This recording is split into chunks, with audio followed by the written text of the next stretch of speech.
မြို့ကလေးကခက်ချင်းချင်းပါပဲအနီးချုပ်ဆက်ရွာကလေးတွေထက်စားရင်စာတင်ကျောင်းကလေးအခြေဆိုင်ရုံးကလေးတိုက်နယ်ဆေးရုံကလေးတွေပူတာပဲရှိပါတယ်မြို့ကလေးမှာနေထိုင်ကြတဲ့သူတွေကိုယ်တိုင်ကလည်းအနားရွာတွေကတောသူတောင်သားတွေနဲ့တိတ်မကွာခြားလာပါဘူးမြို့မဆန်သောမြို့ကလေးရဲ့ဈေးမဆန်သောဈေးကလေးရဲ့ကြောင့်မနက်ခင်းလေးကစီကားနေခြင်းသာဖြစ်ပါတယ်ဈေးကလေးကမြို့မြောက်ဖျားမှာတည်ရှိနေတာပေါ့လေးတိုင်စင်တဲကလေးတွေစီကာစင်ကခက်ကြဲကြဲထိုးထားတဲ့ဆိုင်ကလေးများသာကလွဲရင်ကက်ဆက်ဆောင်းပေါက်တန်တအုံးအုံးဆူညံနေတတ်တဲ့လက်ဖက်ရည်ဆိုင်ကောင်းကောင်းပဲမရှိပါဘူးလက်ဖက်ရည်တောက်ချင်ရင်မြို့လေကောင်လောက်မှာသွားတောက်ရတယ်ဒါကလည်းအလှမ်းဝေးလာတာမဟုတ်ပါဘူးမြို့လေကောင်လို့သာခေါ်ရတယ်အိမ်ဆိုင်များရှိရာဒါလန်းတစ်လျှောက်သာကြောက်ခင်းလန်းရှိတာပါကျန်တာကမြင်းနီလန်းဆန်တဲ့လမ်းကလေးများနဲ့ခက်ချောက်ချောက်မြို့ကလေးပဲဖြစ်ပါတယ်အနီးနားရွာတွေကတော့ဒီဈေးကိုမြို့ဈေးလို့ခေါ်တတ်ကြပါတယ်မြို့ဈေးကလေးရဲ့ထူးခြားချက်မှာကမနက်မိုးမလင်းခင်မှောင်တီမှောင်ဝါအချိန်ကလေးကစီကားနေတတ်ခြင်းဖြစ်ပါတယ်ဈေးဝယ်လာတဲ့သူတွေကလက်နှိပ်ဓမီဖျောင်းနိုင်စသည်တို့နဲ့လာတတ်ကြသလိုဈေးသည်တွေကလည်းနုံမုံဘူးမိစာတက်ဒီဇယ်မီးခွက်ကြီးများကိုထွန်းကဈေးရောင်းလေးရှိကြပါတယ်မြို့ကလေးအရှိပြားမှာရှိတဲ့ဘုံကြီးကျောင်းကမနက်၄နာရီတုံးခောက်တန်နဲ့တစ်ဆက်သေးဆိုသလိုမြို့မြောက်ဖျားကဈေးကလေးစီမှာမြို့မြောက်ဖျားကဈေးကလေးစီကနေလူတန်တွေကတဝဝကြားနေရတတ်တာပေါ့မနက်စောစောနေကလေးအပြူရောင်းလို့ဝယ်လို့ပြီးရင်တော့မြို့ကလေးကဘာမှမဟုတ်တော့သလိုငြိမ်သက်သွားတတ်ပြန်ပါတယ်တခါတရံကြောက်ခင်းလမ်းမကြီးပေါ်မှာဒလက်ချမ်းမောင်းနှင်သွားတတ်တဲ့အဝေးပြေးကားကြီးများရဲ့တကြောင်ကြောင်တချင်းချင်းအတန်ကိုသာစူးစူးညံ့ညံ့ကြားရတတ်ပါတယ်အဲ့ဒီနေ့ကပြာတော်နင်းနေတဖွဲဖွဲကြနေတော့နက်နက်ခင်းကလေးမှာပဲဖြစ်ပါတယ်မြူနစ်မကွဲတကွဲနေရောင်ခပ်ပါပါဈေးကလေးပေါ်ပြန့်ကျဲနေတာပေါ့နှင်းရီဆိုလူးနေတော့တတိဝလံပန်းဖူးခိုင်များပေါ်မှာနေရောင်ကြီးကလေးကထိုးကျလာသဖြင့်လှကျင်တိုင်းလှနေတဲ့ဈေးကလေးရဲ့မင်္ဂလာနက်နက်ခင်းကို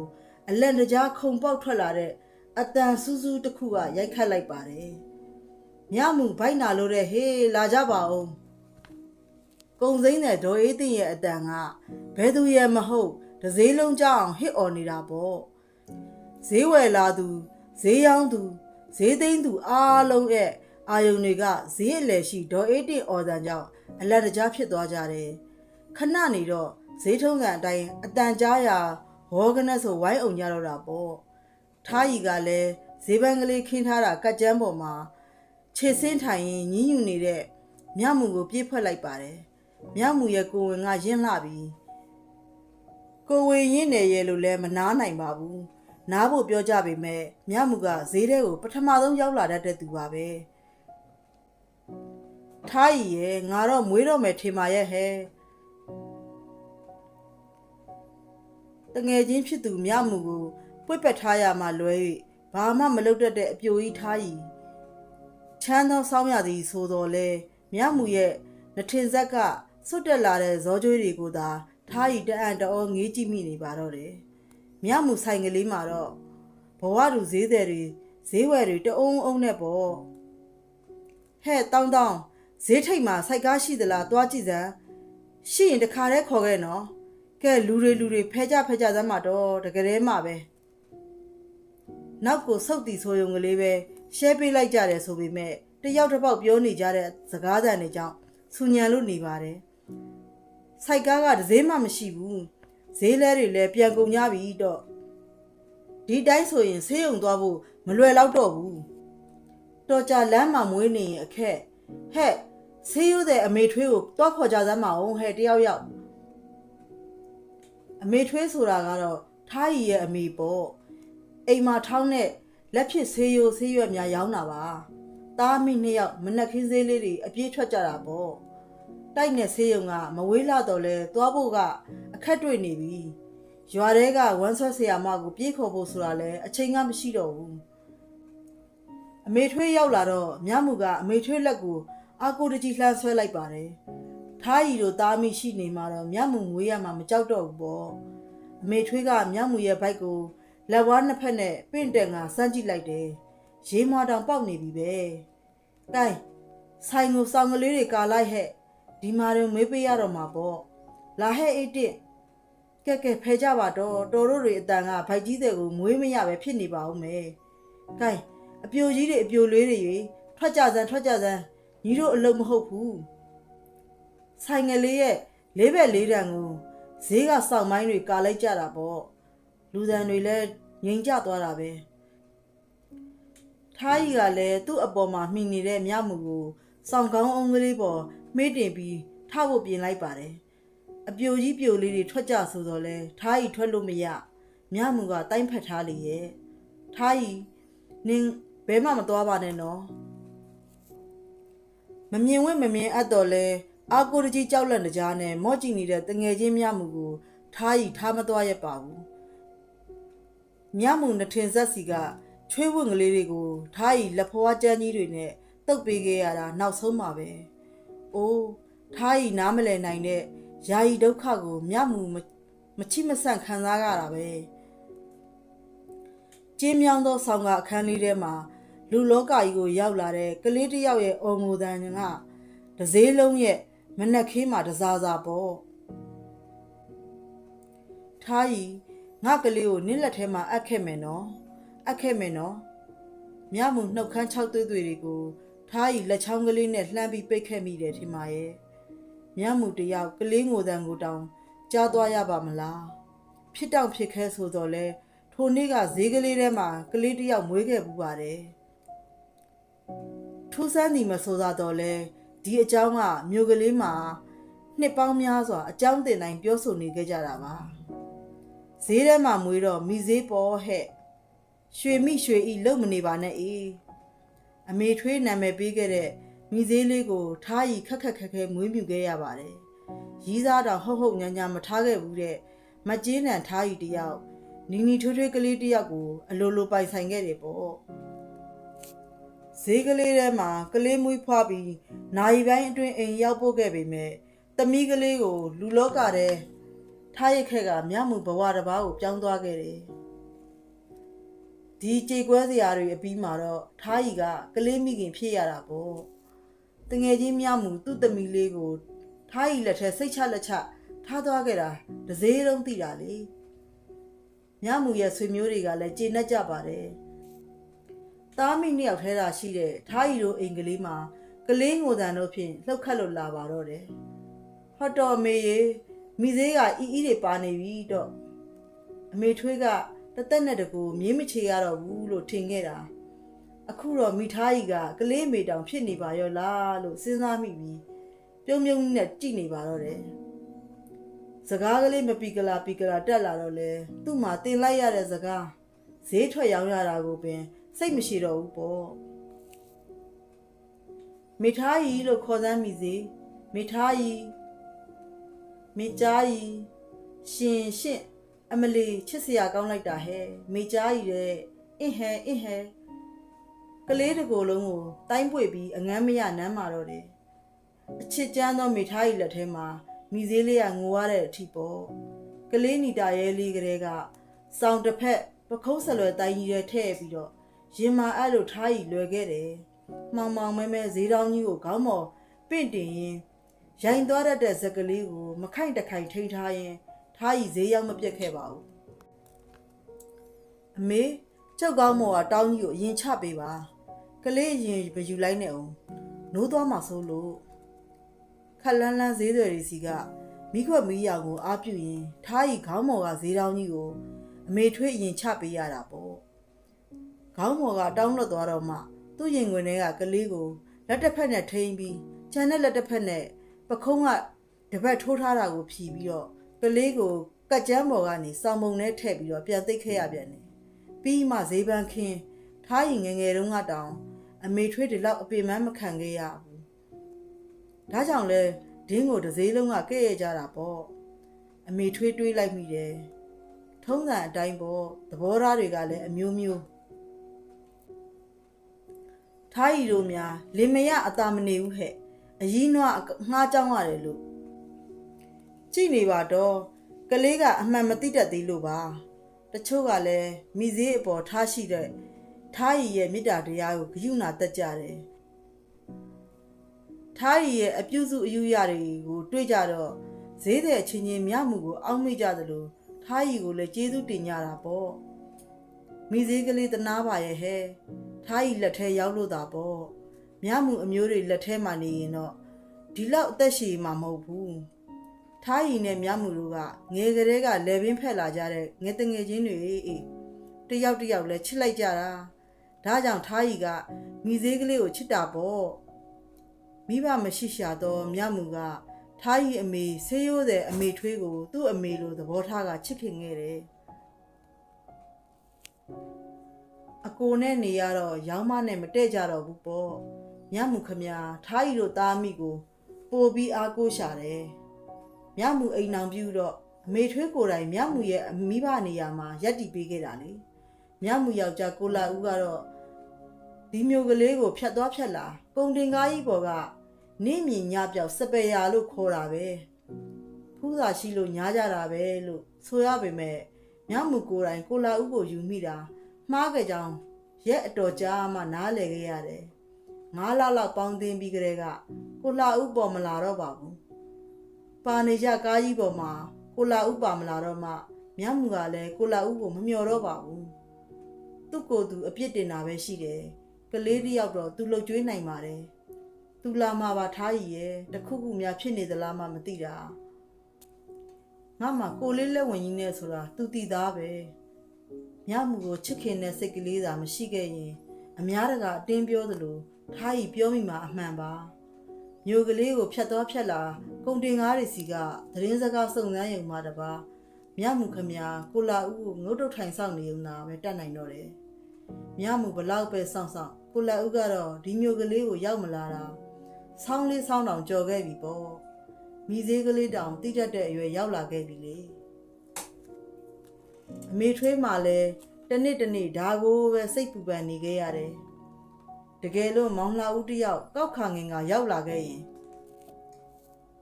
သူ့သမီးသူ့ရင်သွေးလေးကိုထားရီရင်ခွင်ထဲကဆွဲထုတ်သွားမယ်ဆိုရင်ရစ်ပတ်နှောင်နေတဲ့တန်ရောစင်မြစ်တာကျိုးကအဖြီရခတ်ပါပြီနဲ့အမေထွေးကိုယ်တိုင်လည်းပဲထားရီနဲ့မိသေးကသူ့နှလုံးသားတစ်စုံဖြစ်နေခဲ့ပြီလေထားရီကတော့မိသေးကိုကလေးအသိနဲ့နားလည်နိုင်တဲ့လောက်ဘဝအမှန်ကိုပြောပြထားပါတယ်မိသေးရဲ့အဖေကကိုလှဦးတဲ့ကားကြီးတွေပေါ်မှာနေတာအမေကမမြမှုတဲ့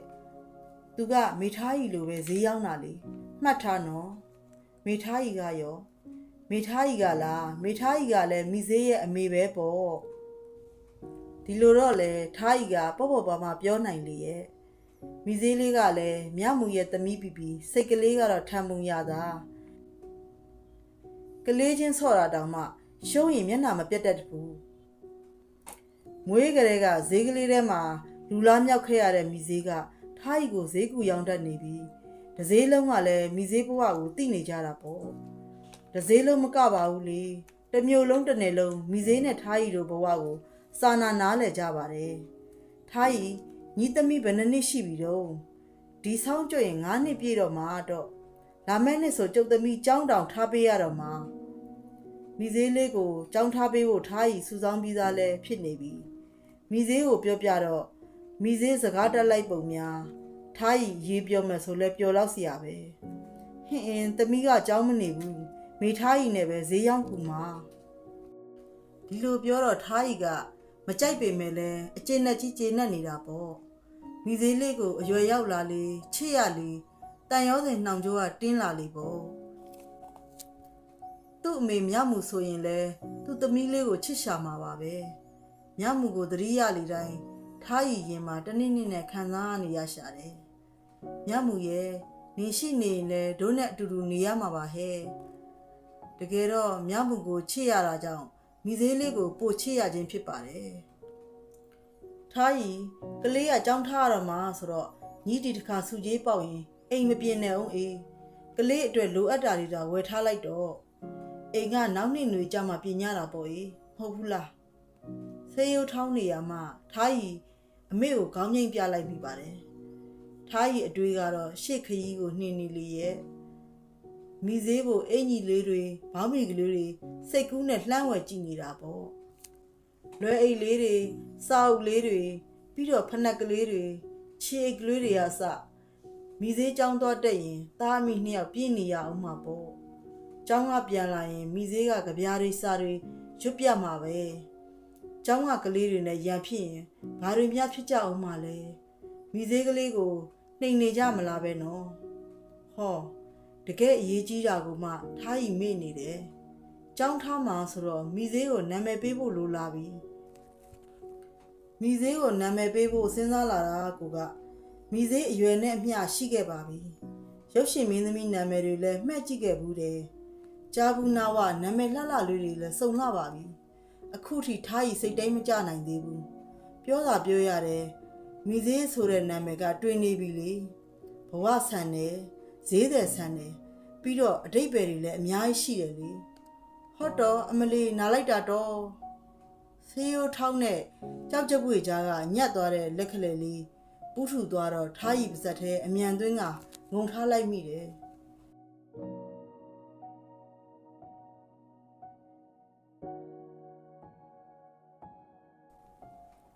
ထားရီဟဲ့ကမလေးအမလေးထတော့လေမနဲ့လင်းမများထမင်းလုံးတစ်စီ6ရတယ်လို့အေးညင်းနေရောင်နေလိုက်တာများဟိုဘက်အိမ်ကတောင်ကြားရတယ်တကယ်ရဲမှပဲဒီနေ့မိသေးကိုကြောင်းအပ်ရမှာလေဟိုမှာကလေးတောင်နိုးနေပြီထားရီမျက်လုံးကိုပုတ်ပြီးထားလိုက်တော့တကယ်ကိုမိုးလင်းနေပြီညတုန်းကထားရီတောင်တွေးမြောက်တွေးနဲ့အိတ်မပျော်ဖြစ်နေခဲ့တာလင်းချက်တွန်းမှတရေးလေးတမေးလေးအိတ်လိုက်သွားအိတ်မက်ထဲမှာကိုလာဦးနဲ့တွေ့နေလိုက်သေးတယ်ထားရီတလျှောက်လုံးမက်လာခဲ့တဲ့အိမ်မက်တွေတဲကအတိုင်းမိသေးကိုလာတောင်းတာပေါ့အိမ်မက်ကြောင့်အမေကိုပြောပြမယ်ပြင်ပြီးမှထားရီမပြောပြတော့ပါဘူးဒီအိမ်မက်ဟာအမေပြောသလိုထမင်းလုံးတစ်စေတာဖြစ်ပါသေးတော့ရင်ဆိုင်ခဲ့ရရင်တောင်မှမိသေးအတွက်ထားရီအသက်ချင်းလဲဖို့စိတ်ကူးပြီးသားမိသေးကိုတစ်သက်လုံးဆောက်ရှောက်သွားဖို့ထားရီဆုံးဖြတ်ချက်ကခိုင်မာပါတယ်မိထားရီသမီးကြောင်းသွားရမှာဆိုအေးမိသေးကထားရီရင်ဝင်နဲ့တိုးဝင်လာတယ်ထားရီကတော့ငငယ်ကားထက်မလျော့တဲ့အနမ်းများနဲ့သာအတင်းဖိနှံပစ်လိုက်ပါတော့တယ်သားအမိညှောက်ရေမိုးချိုးပြီးမူလာတန်းကြောက်ကလေးပဲထွက်ခဲ့ကြတယ်မိသေးကလေးကထားရီစိတ်ကူးတွေကဒဏ္ဍာရီနဲ့သမီးလေးလိုလှပနေတာပေါ့တကယ်ကြောင်းသူမလေးမိသေးအဖြူအစိမ်းကာဝင်ခြေအိပ်ဖြူဖနက်ဖြူဘကွက်ကလေးပိန်ကြားကြားနဲ့လှကျင်တိုင်းလှနေတော့တာပေါ့ဟဲ့ကလေးကိုလက်ကဆွဲသွားလေဒီရွယ်ကြီးကြမှာချီပိုးနေရသေးသလားအေးကလေးလွတ်လွတ်လပ်လပ်ရှောက်ပါသေးဟဲ့အိုးမိကလည်းခြေတော့ကိုတနခါလိမ့်ပေးထားတာစာတင်ကျောင်းကလေးတွေကိုထားရီလိုသားမိဝင်ခဲ့ကြတော့ကျောင်းလာအပ်ကြတဲ့ကလေးမိဘတွေတဲ့ဆုံကြပါတယ်ထားရီနင့်သမီးကချစ်စရာလေးဟဲ့ထားရီရဲ့ရင်ထဲကိုပီတိတွေစိတ်ဝင်သွားတာပေါ့ဒီမျိုးကလေးမှာတကြောင်နဲ့ရှိတဲ့မူလာတန်းကျောင်းကဆီယာမတွေကလည်းမိသေးကိုသိကြတယ်လေ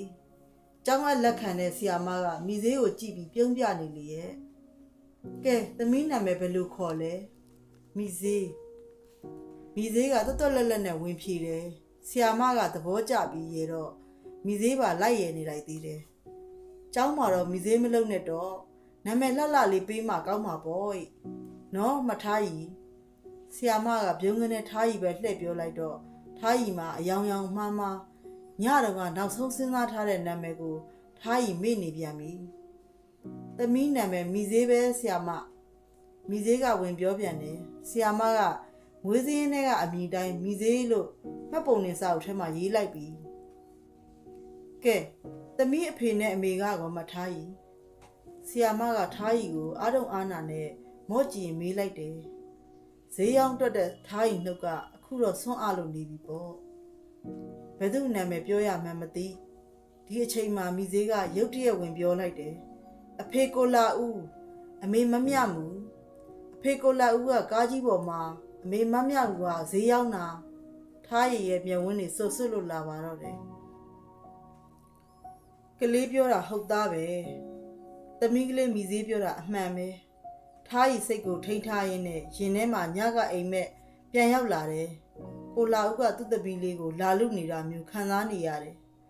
ဆီယာမကထားရီမျက်ရည်သားတွေကိုမော့ကြည့်နေရင်ထားရီမျက်ရည်တွေတသွင်သွင်ကျလို့လာပါတော့တယ်အဖေကိုလှဦးအမေမမြမူမိသေးကကလေးပြတကြောပြန်ပြောနေပြန်သေးတယ်မျက်ရည်ကြားကထားရီပြုံးရင်ခေါင်းငိမ့်လိုက်ပါတော့တယ်တာလန်းဘက်စီကအဝေးပြေးကားကြီးတစ်စင်းဖြတ်မောင်းသွားတဲ့ကကြောင်းကလေးတဲကိုရောက်လာခဲ့တယ်